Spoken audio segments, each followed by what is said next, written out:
Southend Pier is over a mile long. Gerard Willard, Geordie to his friends, walks at least 10 times that distance every day. He carries all his belongings in 2 plastic bags. His only clothes are the ones on his back.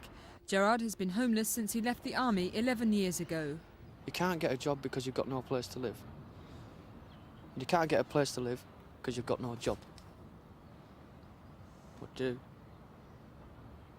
I just, I've like I said to you, there are times when I sit there and I think, what is the point of all this? What is the point of me actually being alive anymore?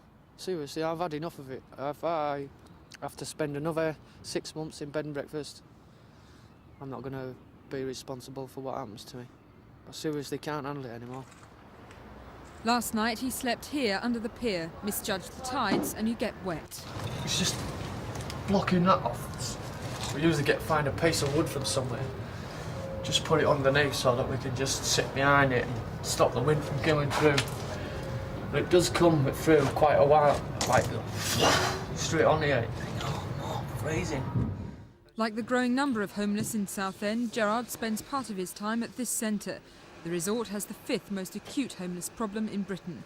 Today, on its 25th birthday, the homeless group Shelter has accused the government of not doing enough to ease the problem. In the short term, we could move in with a mortgage rescue scheme, which I think is urgent because there is an avalanche of repossessions. We could do a lot more to bring empty property into use. We could do a lot of things at the margin in terms of changing the housing benefit system.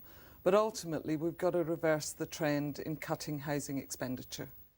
What we are doing is focusing the money we have much more sharply on people who are homeless. The local authorities with the biggest problem are now getting more money.